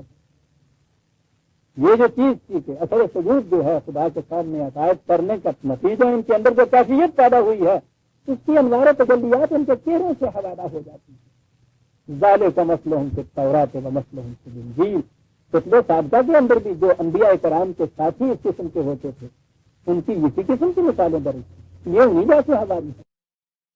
کزرعٍ اخرج شطأہ، یہ ہے وہ بات. کہا کہ کیوں ہم ان کے اوپر نچھاور کر رہے ہیں تحسین و آفرین کے پھول.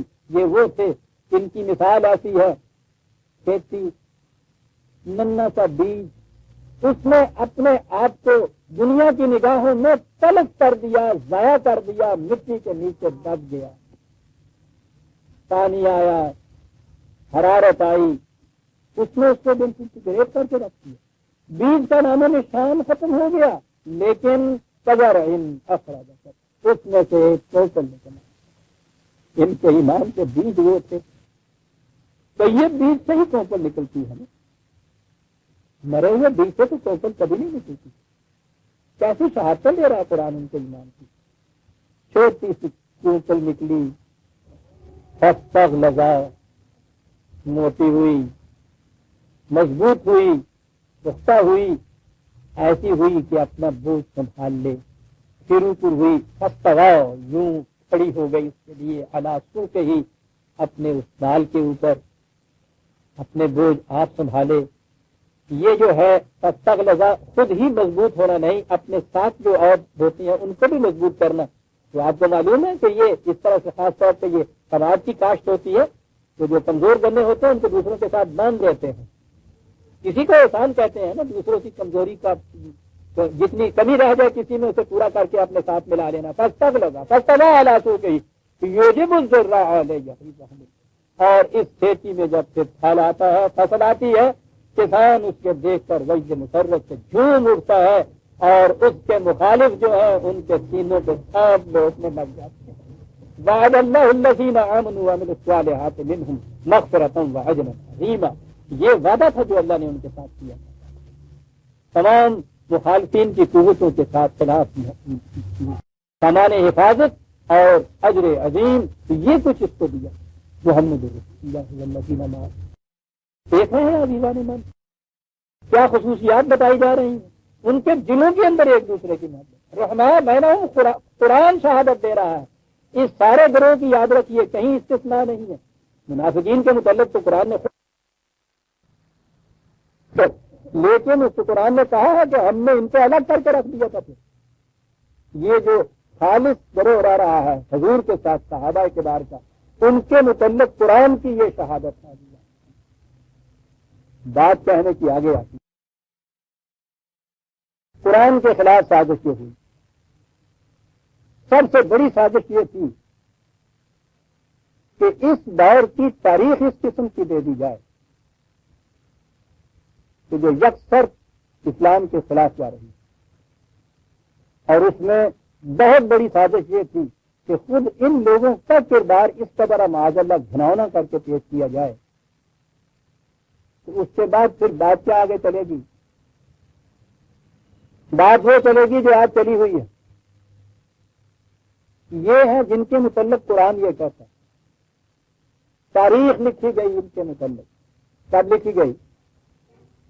صحابہ کبار نے لکھی، رسول اللہ نے لکھوائی، خلفائے راشدین نے لکھی، ان صحابہ کے گروہ میں سے کسی نے لکھی، تو دو چار سال بعد لکھی گئی، 100 سال کے نہیں تھا، 250-300 سال کے بعد، بغیر کسی قسم کے پہلے پریویس ریڈنگ ریکارڈ کے تاریخ آپ کے ہاں کی مرتب ہوئی اس دور کی۔ پتہ اس تاریخ میں کیا کہا گیا؟ پہلا ہی ورق یہ رسول اللہ صلی اللہ علیہ وسلم وفات پا رہے ہیں، اور ابھی حضور کی لاش مبارک وہ ابھی دفنائی بھی نہیں گئی، جب سے طیب وہ رکھا ہے، تاریخ یہ بتا رہی ہے وہ ابھی رکھا ہے۔ اور یہ سارے کون کا سارے یہ مہاجرین اور انصار جن کے مومن حقہ ہونے کی شہادت قرآن دے رہا ہے، خدا دے رہا ہے، رسول کی زبانی دے رہا ہے، ابدی طور پہ اس شہادت کو محفوظ کر رہا ہے قرآن کے اندر۔ مومن حقہ، رحماء بینہم والے، یہ سارے جمع ہو رہے ہیں، انصار اور مہاجرین دونوں، سقیفہ بنی سعد میں، کاہے کے لیے؟ الیکشن کے لیے۔ اس الیکشن کی روایات ذرا پڑھیے آپ تبری میں، اس تاریخ میں بیانی جو کچھ آج کل ہوتا ہے نا آپ کے یہاں، سارا نقشہ اس شخص نے یہ دے دیا، معاذ اللہ یہ دے دیا اس کے اندر کہ ایک طرف کے کینڈیڈیٹ کی داڑھی ہے، دوسرے طرف کے کینڈیڈیٹ کا ہاتھ ہے۔ رحماء بینہم، سوچیے صدیاں نہیں پڑ گئی ان سے، یہ اس دن کا واقعہ ہے۔ وہ کہہ رہے ہیں اس کے کہ تم نے ایک بات کی تو میرا خنجر ہوگا، تمہارا سر ہوگا، وہ کہتا ہے تم کر کے دیکھو مدینے کی گلیاں ہوں گی، تمہارا خون ہوگا۔ رحماء بینہم، اللہ کا بین قلوبہم کی شہادت دے دی ہے خدا نے، یہ وہاں ہو رہا ہے پہلے دن۔ جی سوچ رہے ہیں اب کیا ہو رہا ہے، اور 4 قدم ہم آگے بڑھتے ہیں تو ہم یہ دیکھ رہے ہیں کہ انہی گروہ کو یہاں تو یہ صرف مدینے کے ایک کمرے میں یہ 2 تھے، میدان جنگ میں کھڑے ہیں ساتھ، سارے کے سارے صحابہ، آدھے ایک طرف آدھے دوسری طرف۔ تاریخ یہی بتاتی ہے کہ ایک جنگ جمل میں تو 10,000 کے قریب، یعنی اگر 5 ادھر کے 5 ادھر تھے، ادھر بھی یہ صحابہ ادھر بھی صحابہ سارے ہی، اور جنگ صفین میں تو وہ کہتے ہیں 70,000 کے قریب، یا میرے اللہ صحابہ ایک دوسرے سے۔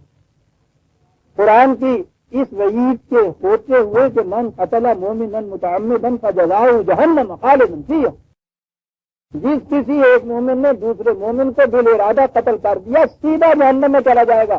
یہ مومن حقہ لہم درجات عند ربہم ومغفرۃ ورزق کریم، جن کے لیے کہا ہے ہم نے جنت تیار کر کے رکھ دیا، نظر آتا ہے کہ اس میں پھر گیا ہی کوئی نہیں ہوگا جنت میں۔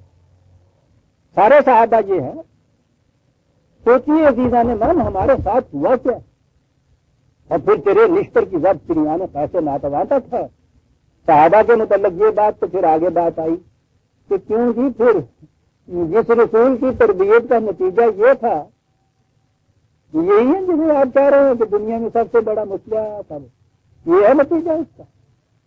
اپنے سامنے تو کسی نہ کسی طرح سے باندھ کے رکھا ان کو، اور ادھر آنکھیں بند ہوئی، ادھر سقیفہ بنی تھا، اور اس کے بعد پھر یہ کیفیت کیا کہتے ہیں آپ؟ پھر کیا کہتے ہیں اس تعلیم کو جس قرآن کے یہ حامل تھے، انہیں کیا کہتے ہیں؟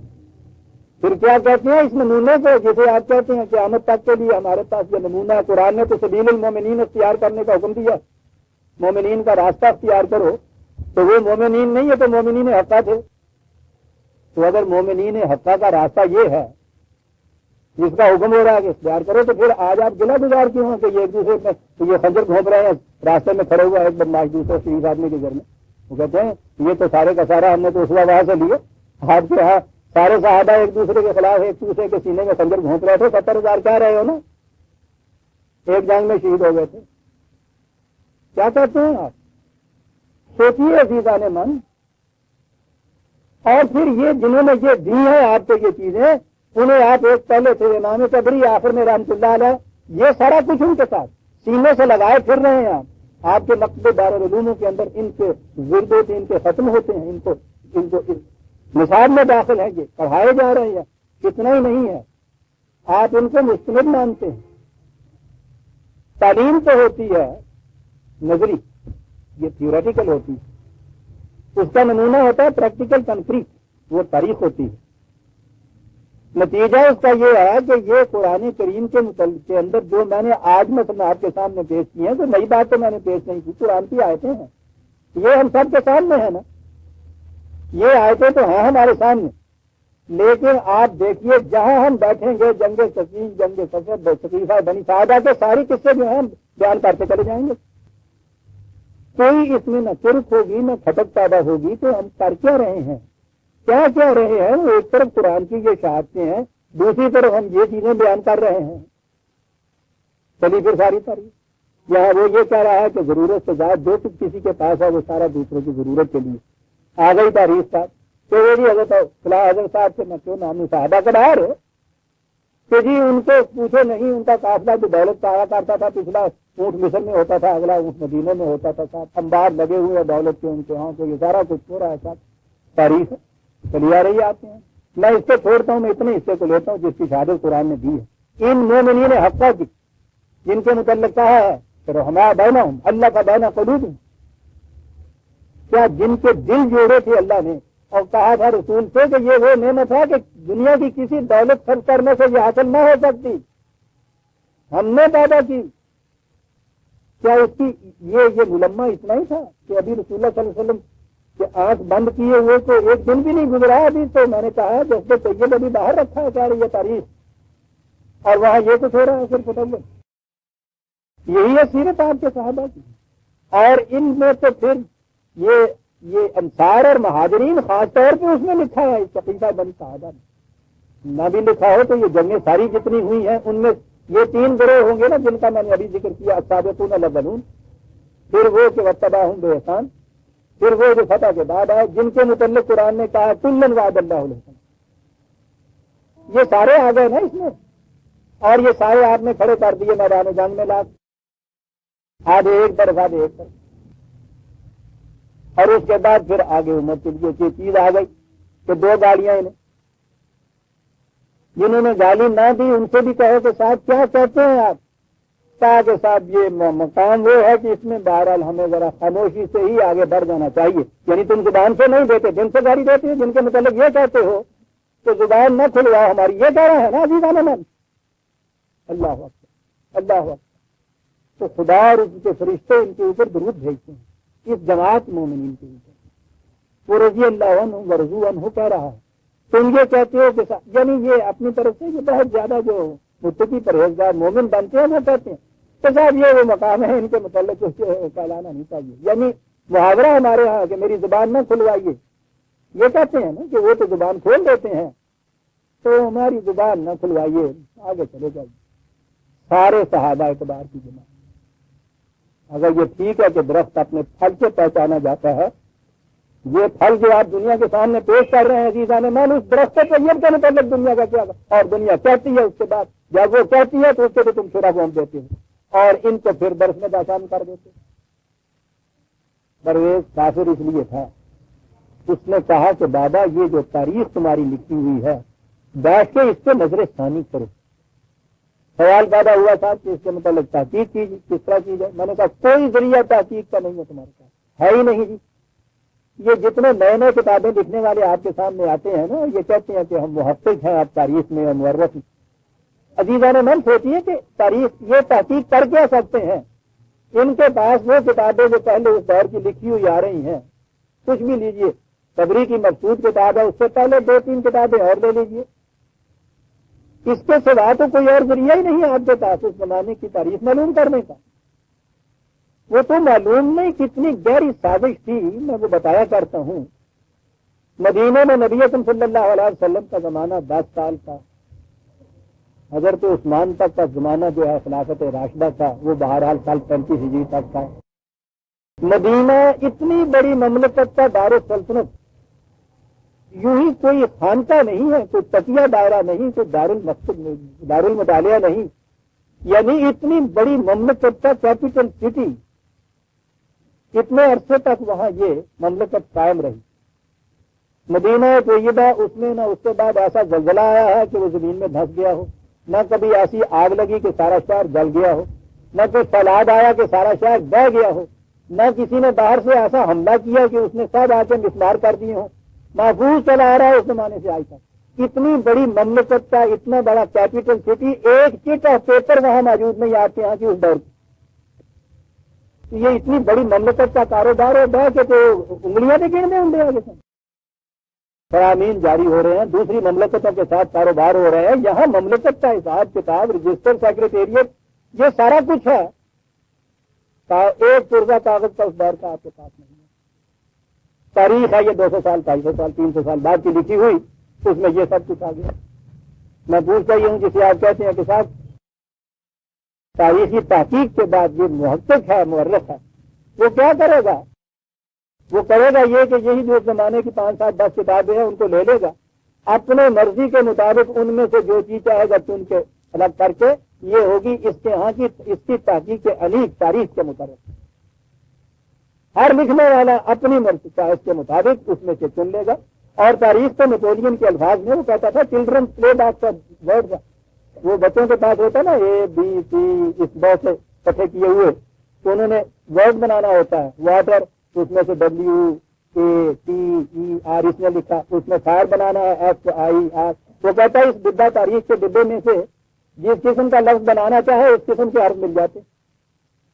یہ آپ کے پاس پرانے ڈبے چلے آ رہے ہیں، ہر نیا محقق ان میں سے اپنی مرضی کے مطابق واقعات چن لیتا ہے، ایک نئی چیز آپ کو پیش کر دیتا ہے۔ بہت بڑے عالم تھا، بہت بڑے، پوچھیے تحقیق تو ذریعہ تحقیق تو کوئی نہیں ہے آپ کے پاس، ہے نہیں۔ تو اب یہاں آپ کھڑے ہو گئے، تو پھر میں کیا کہتا ہوں؟ میں اتنی سی بات کہتا ہوں کہ بعد میں آنے والوں کے متعلق ہمیں کچھ واسطہ نہیں۔ تل کا امت ان قد خلت لہا ما کسبت ولکم ما کسبتم ولا تسألون عما كانوا يفعلون۔ یہ لوگ چلے گئے اپنے اپنے وقتوں میں، جو کر گئے ان کا معاملہ ان کے ساتھ، تمہارا معاملہ تمہارے ساتھ، تم سے ہم پوچھیں گے نہیں انہوں نے کیا کیا۔ تو ایک بعد والوں کی تاریخ کے متعلق تو یہ اہمیت ہو گئی ہماری۔ یہ جو ہے جن کو اس نے اولئک هم المؤمنون حقا کہا ہے، یہ انصار اور مہاجرین اور جن کو صحابہ کہا ہے، ان کے بعد آنے والے، وہ فتح مکہ کے بعد کے ہیں، پہلے کے ہیں، رسول اللہ کے زمانے کے، جن کے متعلق یہ کہا ہے کہ رحماء بینہم، ان کے متعلق چونکہ قرآن نے شہادت دی ہے کہ یہ مومن حقہ تھے، اور مومن حقہ کی صفات قرآن میں دی ہوئی ہیں، تو میں یہ کہتا ہوں کہ اس تاریخ میں یہ دیکھو کہ جو باتیں ان صحابہ کے بعد محمد رسول اللہ والذین معہ تک، بس اس میں جو باتیں ایسی ہیں جو مومن کے شایان شان ہیں اور ان کی طرف منسوب ہیں، انہیں کہو کہ یہ صحیح ہو سکتی کیونکہ قرآن کی شہادت کے مطابق۔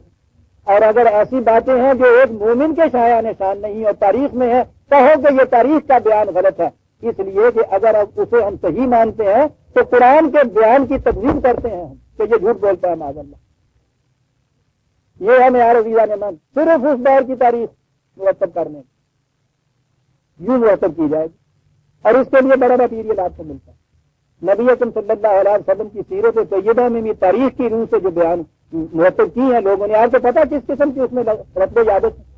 یہ سارے یورپ کے معاندین انہیں تاریخوں سے حضور کے خلاف اتنے اعتراضات وہ جاتے ہیں، ساری چیزیں تاریخ میں آتے ہیں، حدیث کی کتابیں بھی ہوں گی، تاریخ کی کتابیں بھی ہوگی، یہ ساری تاریخ ہی ہے حقیقت میں۔ امام بخاری نے خود اپنی کتاب کا نام اس دور کی تاریخ رکھا ہے۔ میں نے اس میں یہ سیرت کی کتاب ابھی تک لکھی ہے، معراج انسانیت نبی اکرم صلی اللہ علیہ وسلم۔ میں نے بنیاد یہ رکھی، خود قرآن کریم میں حضور اور آپ کے ساتھیوں کے متعلق اتنا کچھ موجود ہے کہ ان کی سرخی یا عنوانات جو میں کہوں گا وہ تو اسی سے مرتب ہو جاتے ہیں، قرآن سے ہی۔ میں نے یہ اٹیمپٹ کی اور وہ موجود ہے کتاب آپ کے سامنے، 500 صفحے کی آج بھی ہے، پہلا ایڈیشن تو 900 صفحے کا تھا۔ قرآن کریم کی آیات جو ہیں وہ عنوانات ہیں، اور اس کے نیچے اسی تاریخ سے واقعات میں نے لیے ہیں۔ میرے پاس اور کون سا ذریعہ تھا، لیکن وہ واقعات لیے ہیں جو اس کے مطابق ہیں جو قرآن نے کہا ہے، اور جو اس کے خلاف جاتے ہیں میں نے لکھ لیا ہے کہ یہ سچے نہیں ہو سکتے کیونکہ قرآن کے خلاف ہے۔ سیرت کی ایک پوری کتاب 500 صفحے کی بڑی جلد کی مرتب ہو گئی، اور اس قسم کی اور ہو سکتی ہے۔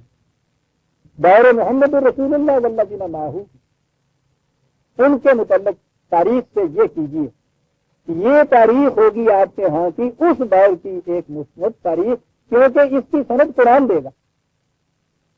ورنہ یہ جتنی تاریخیں آپ کے پاس وہ ہیں، ان کو اگر آپ مثبت تاریخیں لے لے کے ساتھ امام طبری علیہ الرحمہ کی لکھی ہوئی ہے یا فلاں امام کی لکھی ہوئی ہے، اس میں تو آپ کو یہ سارا کچھ ملے گا۔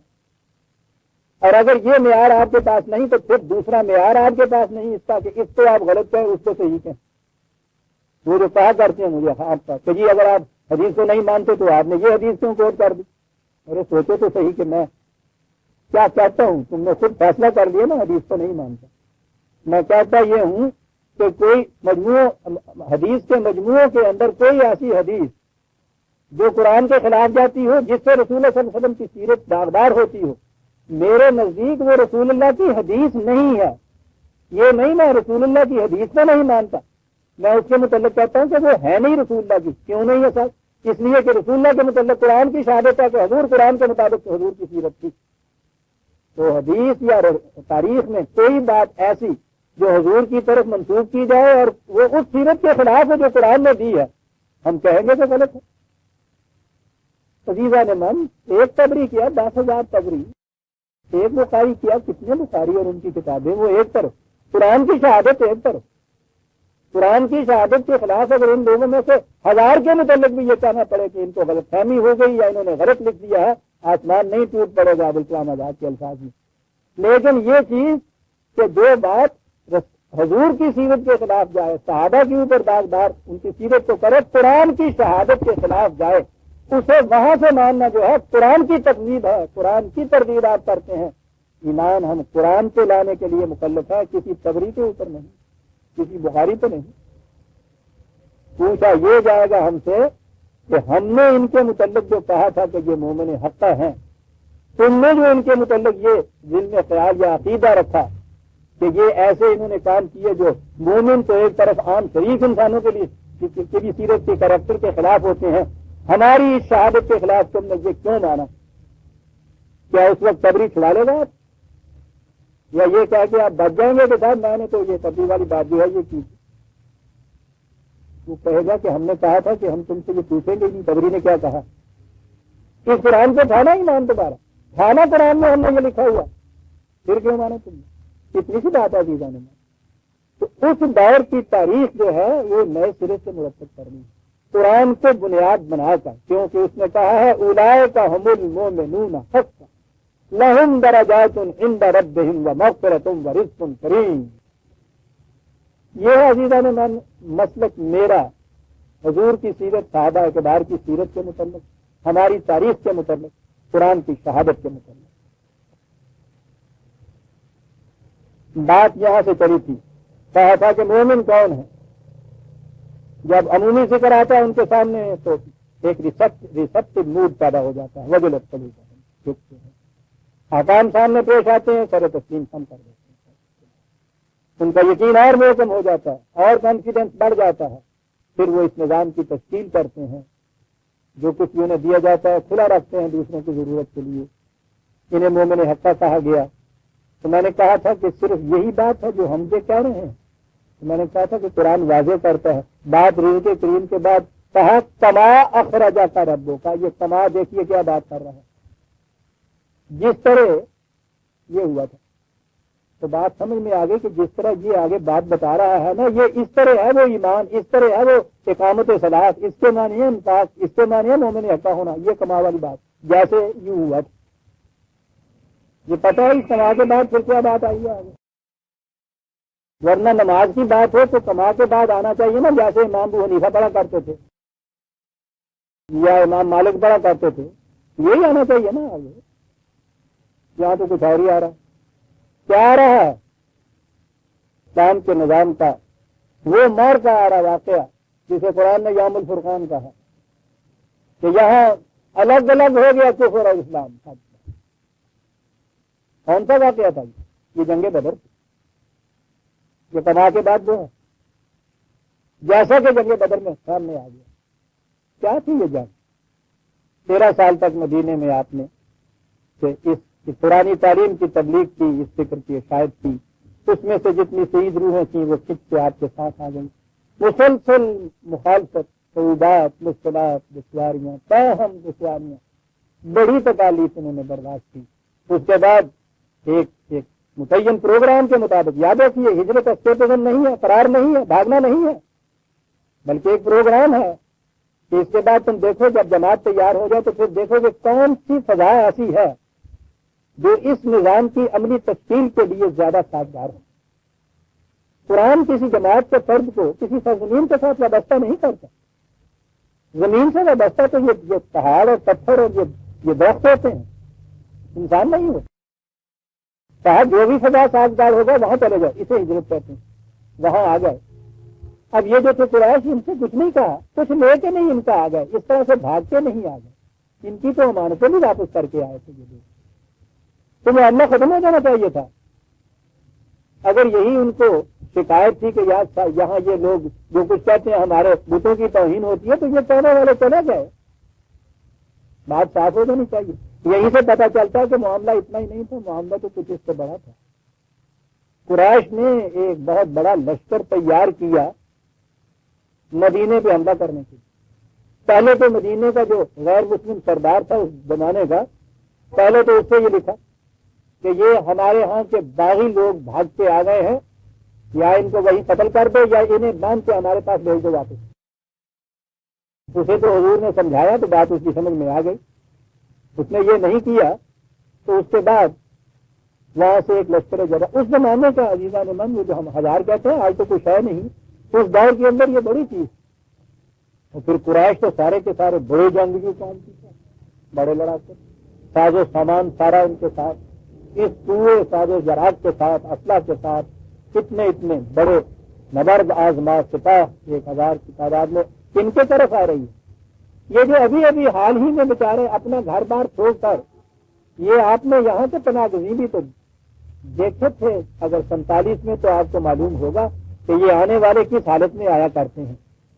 جن آنے والوں کے متعلق قرآن نے کہا کہ یہاں والوں نے ابو نصرہ, ان کو پناہ دی اور ان کی مدد کی, اس حالت میں یہ آئے تھے.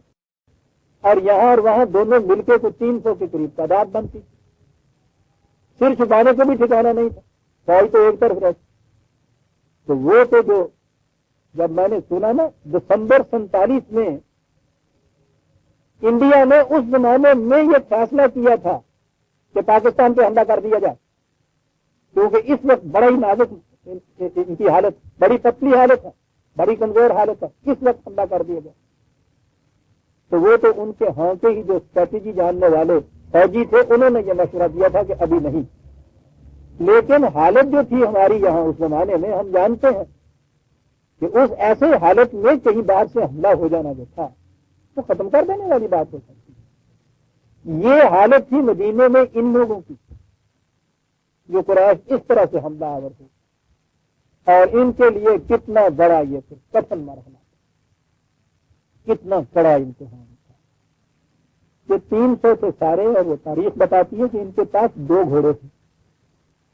حالانکہ وہ جنگ تو ہوتی اس زمانے کے اندر، یہ رسالے کی جنگ جو تھی، گھوڑے کی جنگ جو تھی، بڑی ضروری تھی اس کے ساتھ ان کے ساتھ یہ تھے ساری کل ہم 300 کی تعداد مدینے میں، حالت یہ ان کی، اور یہ لشکر سامنے سے آ رہا تھا۔ سوچیے تو صحیح، وہ جو واقعہ تاریخ میں بیان ہوا ہے نظر آ رہا ہے کہ وہ حقیقت میں وہ حدیث بڑی صحیح ہے کہ جب یہ میدان میں آ کے کھڑے ہو گئے، یہ 300 کی متاع جتنی تھی کائنات میں ساری ایک جگہ اکٹھی کر دی اس رسول نے، تو انہوں نے دیکھا کہ ایک طرف حضور کھڑے ہیں، آج بھی سے خدا کے حضور دعا مانگ رہے ہیں۔ کیفیت یہ ہے جذب و کیفی کے رضا مبارک کندھے سے گری گری جا رہی ہے۔ کیا یہ رہے ہیں؟ خدا کائنات کو یہ دیکھ، آج اس پوری کائنات میں تیرا نام لینے والی یہ 313 کی جماعت ہے۔ میں آخری نبی ہوں، بعد میں نبی نہیں کوئی آنا، یہ آخری جماعت ہے تیری۔ اگر اس میدان میں یہ ختم ہو گئی تو پھر قیامت تک تیرا نام لینے والا کوئی نہیں ہے۔ اس سے پتہ چلتا ہے اس کی اہمیت ہے، اور ٹھیک بات، آخری نبی کی آخری امت ختم ہو جائے، کیا دعا تھی جو نکلی تھی۔ پھر جس طرح مستجاب کر کے دکھایا صحابہ کی جماعت میں، یہ تھا وہ واقعہ جس کے لیے خبر آئی کہ وہ آ رہے ہیں، ہجوم کر کے قریش کنڈے چلا آ رہا ہے۔